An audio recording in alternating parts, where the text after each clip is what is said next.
To the Sunday night roundtable post game, week 1. We got through it. About the ugliest Titans game I've ever seen in my life, but we are here. Broadway Sports Media, that is who has got you up on the screen. I'm your host, Mr. Lebowski, a.k.a. Michael Gillum. Joining me this morning, is it morning, evening? I can't tell anymore. Robert Greenlaw, Ryan Watson, Jonathan Boren, James, I do not know how to say your last name, and Justin Graver. I am terribly sorry about that, James. I just came across that.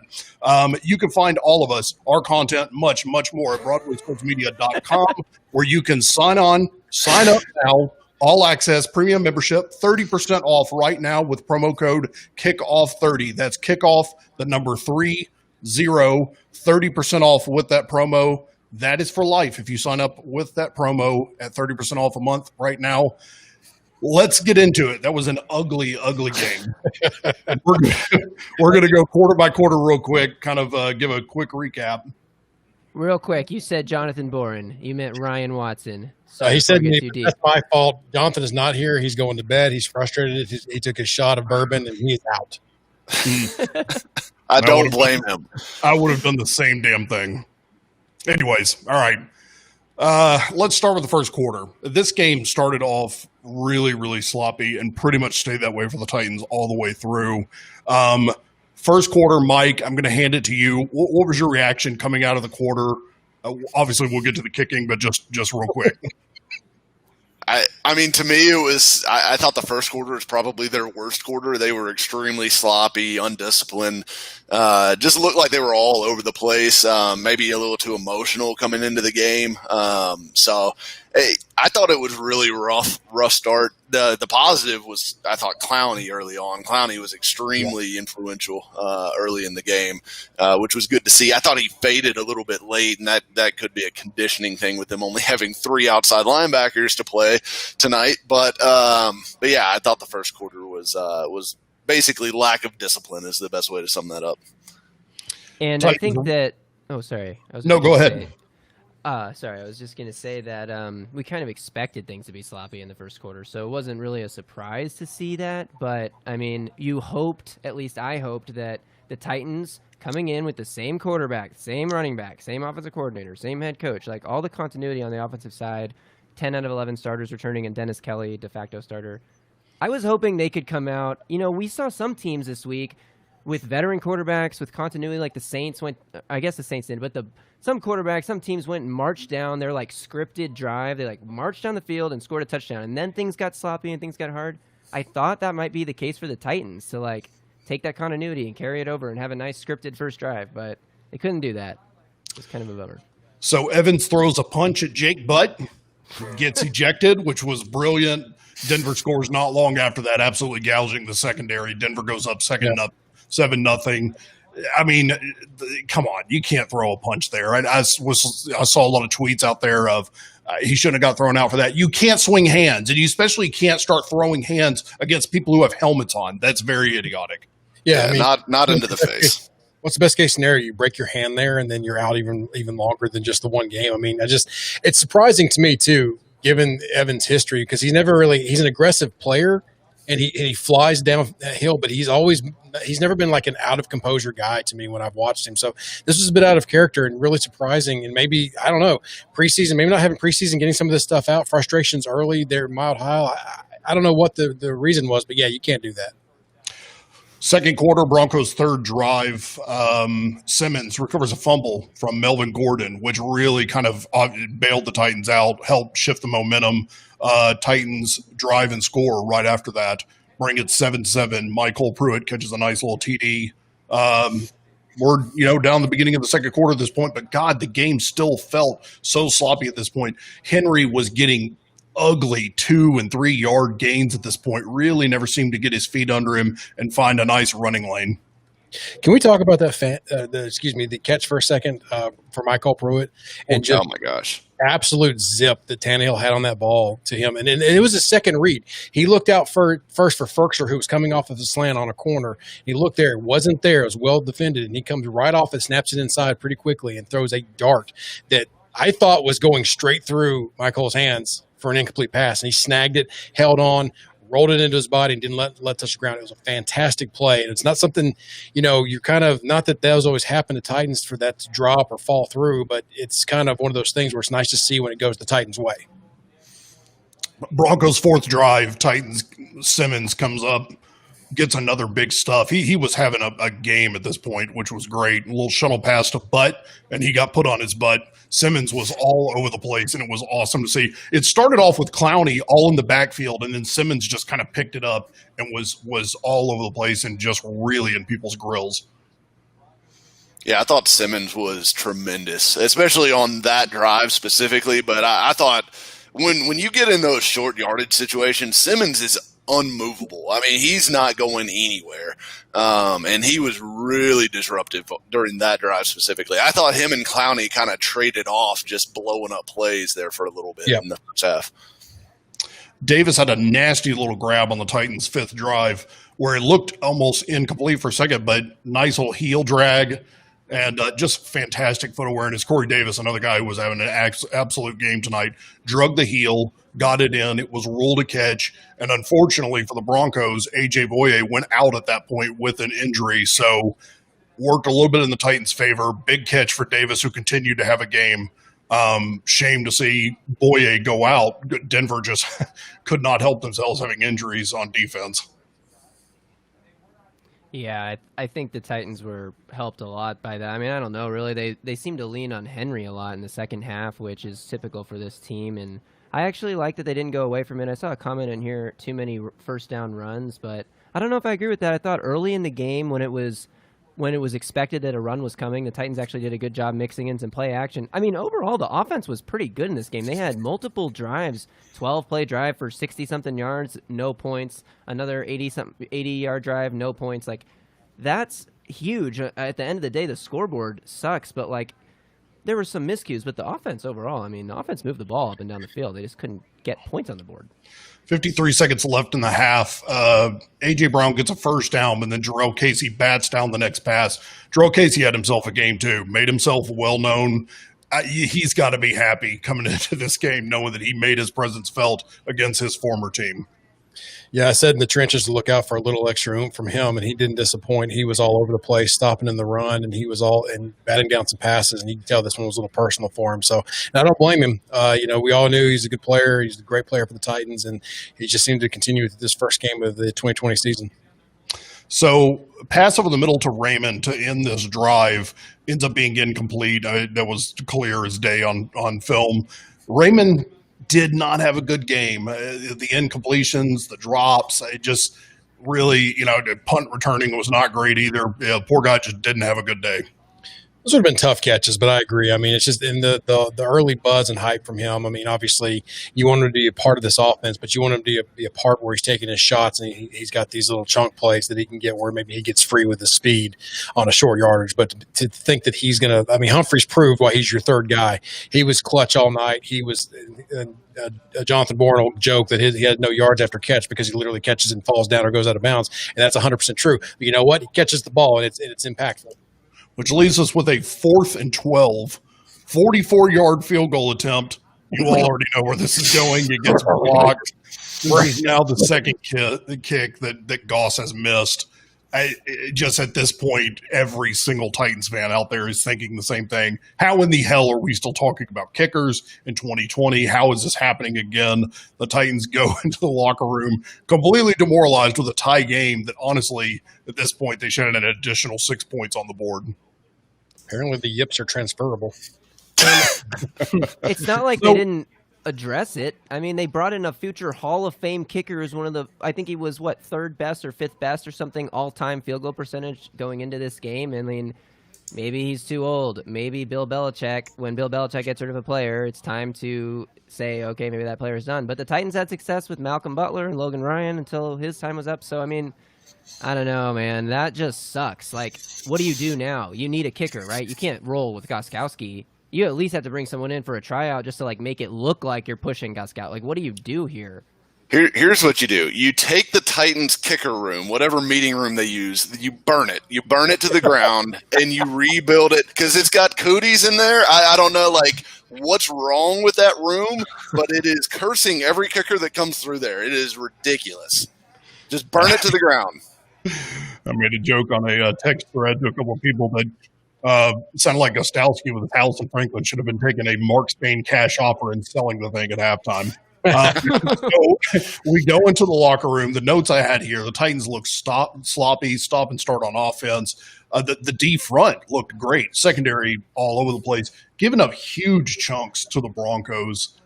Were you expect? I mean, no one was expecting the first half we had, but were you expecting to see the Titans get gouged like that on the passing game?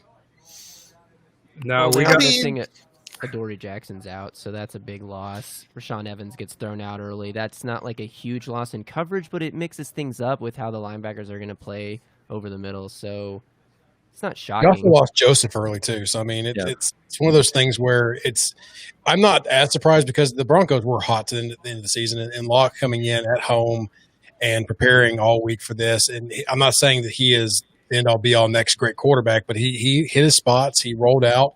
They got lucky in a couple plays. He didn't get sacked and things like that, but he was hitting his spots. Fant was great early for them. So, I mean, they're just all over the place. They were picking their spots in the Titans zone and finding them. And then when you have those starters that are out, those zones become a little bigger. Yeah, we and also the got Titans bailed caught some out by a breaks. few. Yeah, some Judy drops there. He That's had at least exactly what I two was thinking. huge chunk plays that he dropped. And I'd also add, at one point the Titans were playing 2 rookie cornerbacks out of the 3 guys that were generally on the field, playing in their very first game as pros. So you expect to see them a little bit slow to pick things up, especially Chris Jackson, a 7th round guy from Marshall.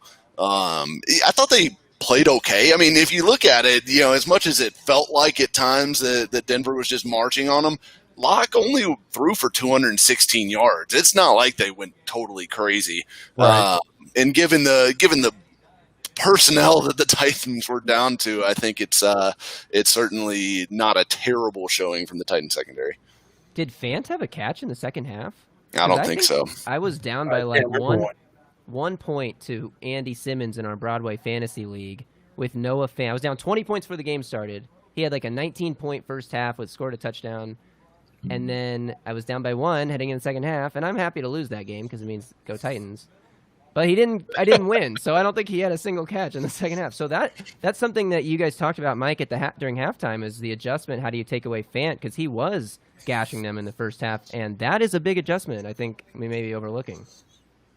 Third quarter, Broncos start off with the ball, end up going 3 and out, pretty much thanks to Judy dropping the ball over the middle, which would have given them a guaranteed first down. But a nice little 3 and out. The Titans end up with their 6th drive, which was a nice drive that was driving down the field, helped out by a pass interference flag by the Broncos. Unfortunately, Jarrell Casey gets another tip when he needs to, and the Titans run a kicker out there, and he misses. I have in my notes here, Hell as old as time. Titans still stuttering around, Goss out to kick, no good, end me. Real quick, great comment by Joel here that just came across, and I wrote down in my notes a few times the defense was huge. You could tell they were gassed. I looked at so many close-ups of so many different players. You could tell they were gassed. You could tell they were out of sync, but they just kept coming up with plays. They kept pushing back. So Joel, great point there, and I agree 100% with you, man. The defense came up huge in the second half, and that's one of the main reasons. I'm gonna say there's no reason the Titans were able to win this game. Yeah, Yeah, I wrote in my little live updates thing once, the Titans are in dire need of a stop. And then like 3 minutes later, the Titans are in even more dire need of a stop. I didn't have any other wording for it. It was the same situation. And they came up with that stop both times. That's huge. It was, and those were both off of back-to-back 3 and outs from the Titans offense. They kind of put the defense in a bad spot. They were on the field there for a lot for a stretch, and they really came up big. Harold Landry, particularly, with a huge pressure on Drew Lock on that 1 3rd down. That was massive. And only 51 seconds coming off the clock there at the late in the fourth quarter. That was huge. The Titans needed every second of it to make it a makeable field goal. Broncos get the ball back. And the only thing I have written down here is Broncos drive number 5, 3 and out. I was distracted tweeting out angry animal photos about kicking. Titans field the punt at the 20. Raymond immediately dropped at the 20, just having a bad night trying to return the ball back. But the Titans do end up with the ball again. Start to drive. McWeapon loses his helmet with one of the craziest things, but kept his mouthpiece in and still kept driving the ball. Obviously gets a 15-yard penalty for a face mask on him, but McWeapon losing the helmet was pretty hilarious. It's one of the scariest plays I've ever seen before. Yes. I was terrified when he started running downfield. I was like, oh, God, he's going to die. I don't know why the he kept running. You have the ball. You don't have a helmet on. You just got to go. Know that the flag is coming because your helmet was literally ripped off of your head and go down. But hey, what a warrior, man. That guy's a fighter. It's one of those things where you wish you could tell the player to know the rules, because the ball is going to be blown dead there. It's a dead ball. They can advance it. Don't risk it. Just literally fall down because you know it's coming. There's no way that's not a flag. Your head is in your helmet 15 yards down the field. So it's just obviously I can't really say that I blame him, because you're probably a little out of sorts there after that kind of a experience for you. Amazing jaw strength to keep the mouth guard in, though. Titans attached. The Titans ate the clock on this drive, got it all the way down to the goal line, and just unfortunately could not punch it in. Actually, no, I'm sorry. Did they score on this drive? Yes, they did, because Gostowski missed the PAT. I'm sorry. I was so distracted again by animal tweets that I'm getting down here into my notes where Smith wide open, end zone, touchdown, Titans up 13-7, and Goss goes out there and effing misses it. So, again, completely befuddled at this point by kicking woes. We're into the fourth quarter at this point, though. 13-49 led, and Broncos get the ball. Oh, Bizarro's killing me. Nice little shot of Gostowski on the sidelines, taking social distancing to the absolute extreme. Even COVID was over there telling him, like, dude, you can come over here and hang out. And changing his shoes. Yeah, God for his sake that he made that last kick, man, because I would not want to be the guy sitting in the back of the plane if you missed that one. The body language when he came onto the field, I thought for sure he was missing that final kick because he looked like the most dejected person on the planet. His face, he had seen 1,000 puppies killed in front of him. That was the face he had walking out there. I couldn't watch. That look of relief, though. When he actually made it. Broncos' next drive eats 4:45 off the clock, 75 yards. Their kicker made it after their touchdown, 14-13. This is starting to shape up, and I'm watching Titans Twitter. I'm watching NFL Twitter as a whole saying this is coming down to a kick, isn't it? This is absolutely coming down to some sort of game-deciding kick. And yes, I'm foreshadowing, of course. Titans get the ball, start to drive. And unfortunately, I believe this was a 3 and out, which left 7:30 left on the game clock. Broncos get the ball back. This is absolutely setting up to coming down to a kicker. I was so nervous the entire time. I was as soon as it got into that last drive, I was like, please just get it into the end zone. And I thought when that ball left Tannehill's hands on the fade to Brown, I thought that was a touchdown. When it left his hand, that looked like a good throw. It just missed. It looked just like the Atlanta play, although that was not Tannehill throwing it. A couple of failed drives by both the Titans and the Broncos leave us with 3 minutes left, and I had my notes. Titans feel like they are down 2 touchdowns at 14-13 because it just felt like it was going to come down to some long kick, and the Titans were not going to be able to do it. The Titans do put together a drive, though, get to the 2-minute warning, and start to eat time off the clock. Tannehill, A.J. Brown in the end zone. Did Tannehill just kind of overthrow him a little bit? Just a tiny bit, but it almost hit his hands. It looked like Brown was also dealing with some sort of an injury. He just didn't look like he had that same pep that we saw last year. And I'm not sure if it happened early or what, but I really noticed it after that. That is the knee down, is the knee not down play. And I got to think that, listen, when you're taught to throw that back fade like that, you're wanting to hit that back corner. He overthrew it maybe just a tad, but it just, I don't know if it's just a miscommunication, a misread, maybe he's not running as fast. It's just one of those timing plays that sometimes that happens. You'd love for it to hit every time, but you have things like that. At least he wasn't like other quarterbacks in the NFL that had him wide open and start through the 15th row in the end zone. Well, that was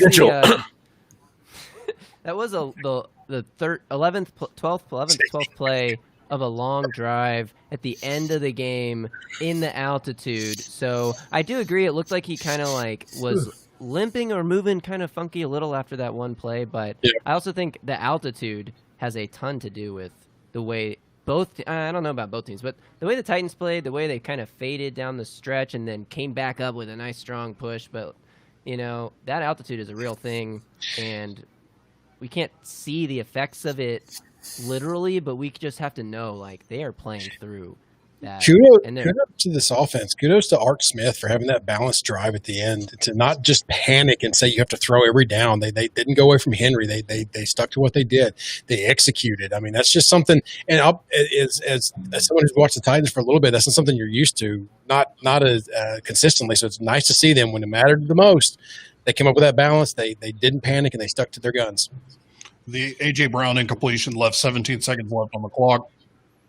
No, nothing else due but drop the kicker out there.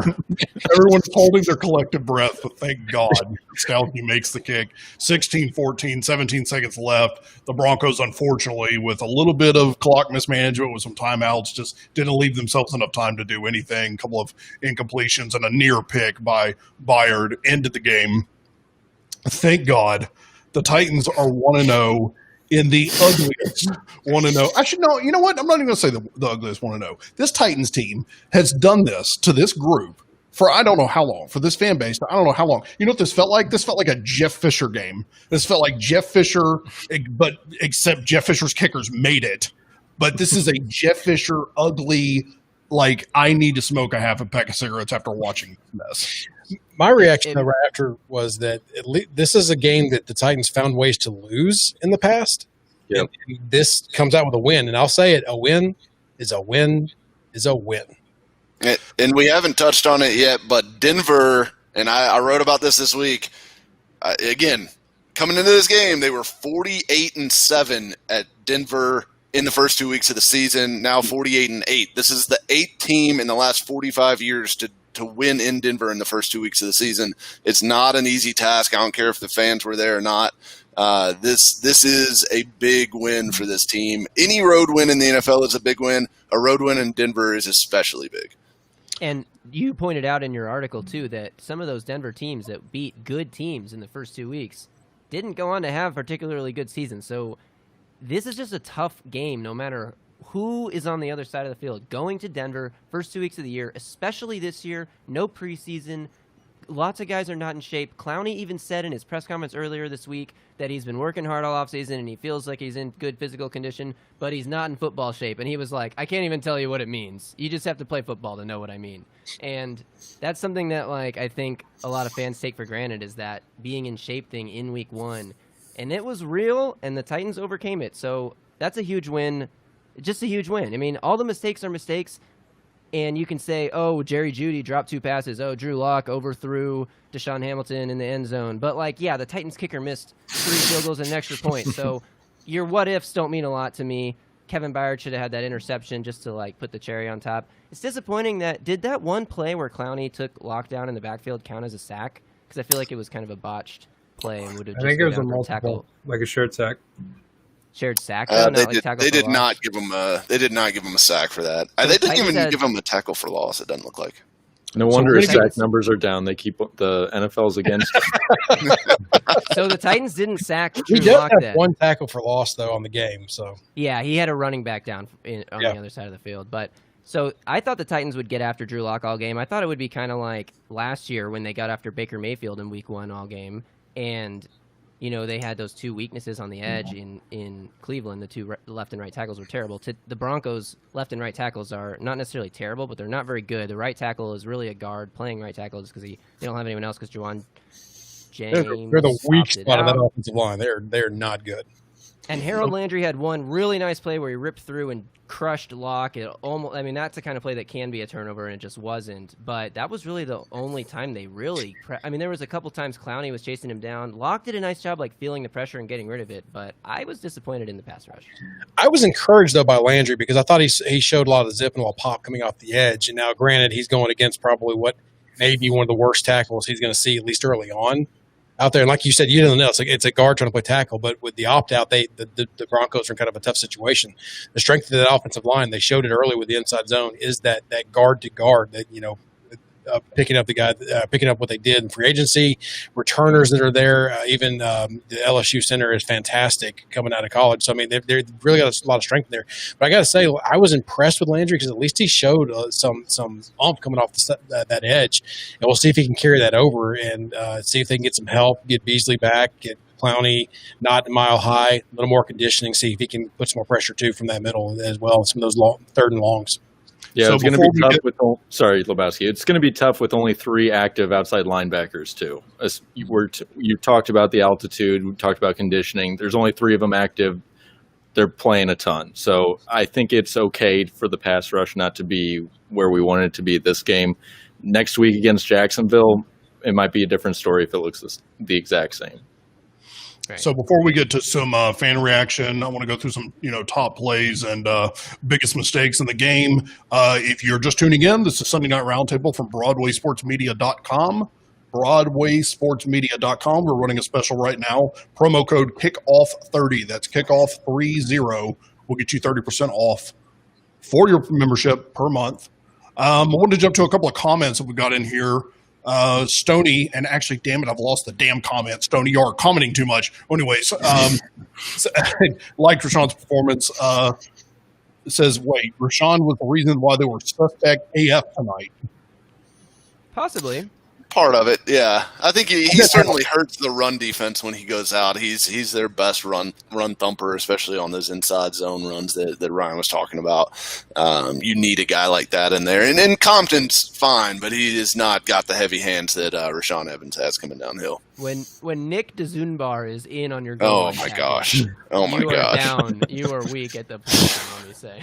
The Zunbar is whatever. I'm not going to try. I'm going to say it the way whoever the heck was announcing the game said it. But he did make a nice stop on that goal. He made a stop on the third down. That was a huge that goal line stand for that game, man. Flashbacks to Chargers last year. Yeah. Frosty the Swole Man, fantastic game. Frosty the Swole Man wants to know thoughts on Jackson and Fulton in coverage. Kind of hard to say without all 22. The only times we really saw them was Fulton getting beat, and then Jackson with pretty nice underneath coverage with Hooker coming down over the top on one of the first plays of the game. But we'll have to review that. I honestly wouldn't really be able to comment. Mike, maybe. Yeah, I think it's really hard to say without seeing the all 22. I mean, they disappear off the screen as soon as the ball snapped, basically. So I don't know. I'll go back and look at that, and I know Superhorn will have some commentary on that when he breaks it down this week for the Titans defense when the all 22 comes out. But I mean, if you look at the overall numbers again. Locke only passed for 216 yards. The receivers didn't do most of the damage. It was mostly Fant. So I think if you want to just look at overall numbers, you could say, Jackson and Fulton kind of held their own. But yeah, I think the tape needs to be kind of broken down a little bit more after that. Yeah, I'm excited to get into some of those the end zone views to see some of that, see exactly what was going on in the interior of that offensive line for the Titans, and to see what exactly was going on with some of those pressures and everything on the Titans defensive line as well. Breezy says we cannot sleep on the Jags. Do you agree, Robert? I think you can sleep on them. I think you can bring your pillow, you can bring your sleeping bag, you can sleep right on them. Wow, I mean, you know what? That actually sounds like something that people will call the police for. So maybe don't put a sleeping bag on other people and then sleep on them. That's true. There's plenty of room in their stadium. You can find a nice, cozy spot and sleep. Minshew is way better than Drew Lock. The Colts outgained the Jags 445 yards to 241. They pretty much dominated for the majority of the game. They didn't have to punt the ball. They were 1 for 3 on fourth down, so they failed on 2 fourth downs, and Phillip Rivers threw 2 interceptions, which were 2 turnovers. They weren't held to a punt, and they drove up and down the field on Jacksonville. They just made silly mistakes. Sounds like a team that we just watched. And for the Colts, that ended up costing them the game. The Titans were able to pull out a win today, but I don't think the Jaguars are particularly good. I don't think that they beat the Colts because they're good enough to contend for the division or anything like that. This could all come back to bite me in a week, so we'll be here to recap it. But Juan Manuel says a win is a win. Greetings from Argentina. That's awesome. Glad you joined in from South America. Phenomenal. Stoney's coming. I saw a good one that was asking, why was Compton ahead of David Long? I talked about that a little bit on the halftime thing. I think it's an experience and a specifically defensive play caller thing. I think David Long's still young, developing. With Evans being the green dot defensive play caller on the defense, they needed somebody that they could trust to get them in the right alignment and fit. And I honestly, I kind of thought alignment and fit were a weakness a little bit in the second half, but that could have something to do with a guy that's been in training camp for 10 days, basically taking over the helm of the defense. So.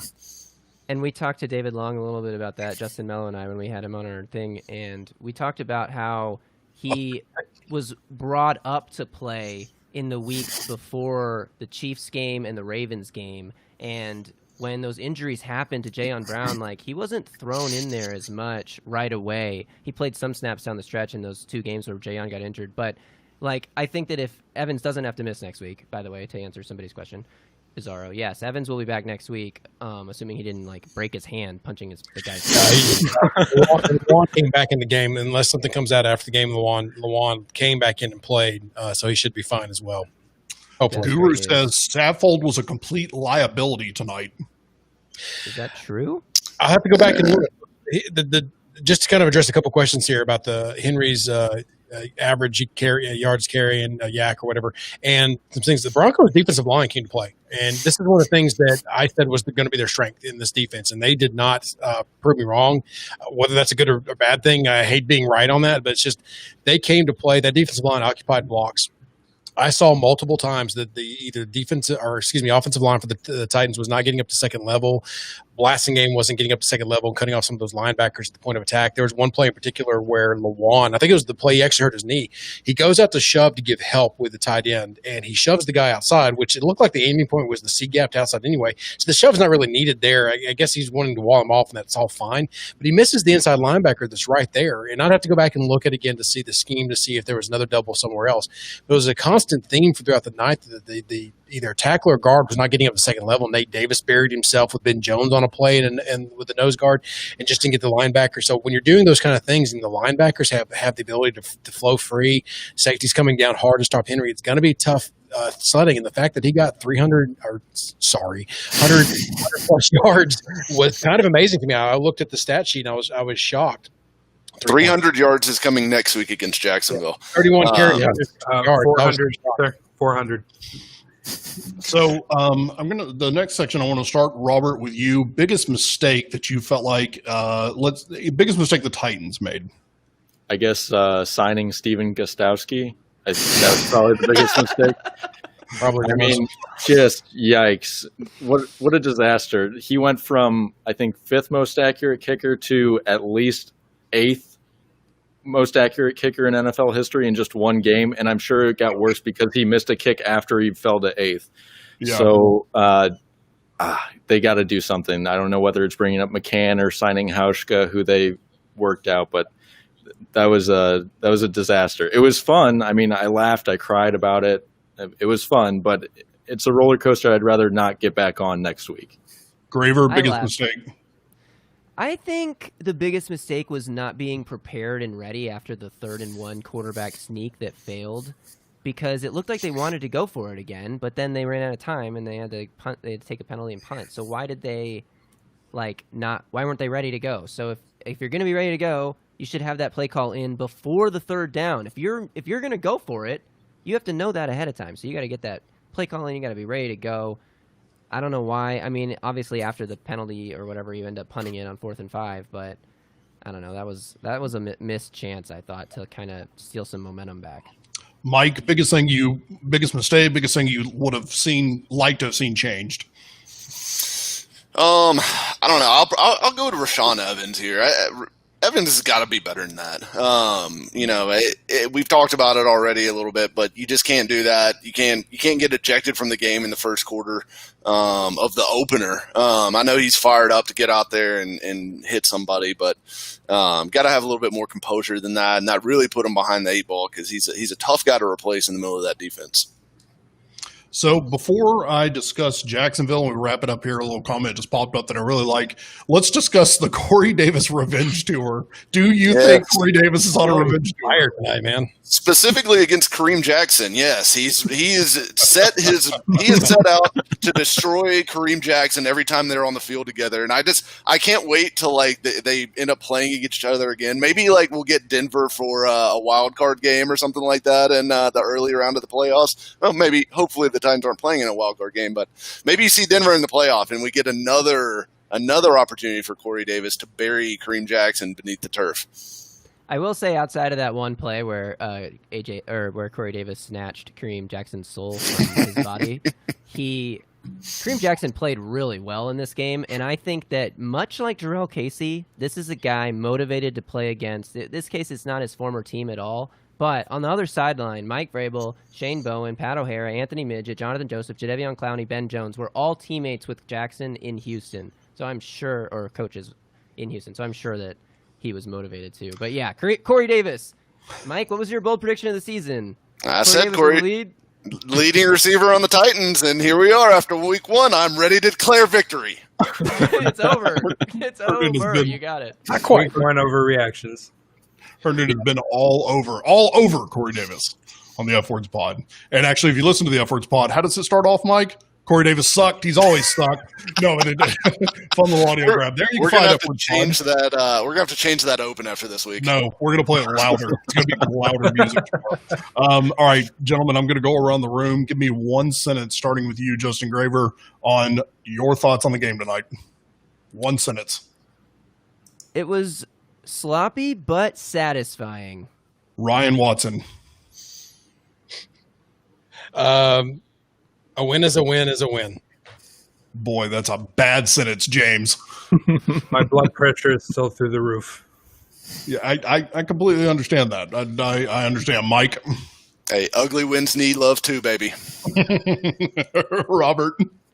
First place in the division. Can't complain with that. I like that attitude. I'm going to end it off with I'm done with kickers. Let's go 4th and ham all the time. 4th and ham.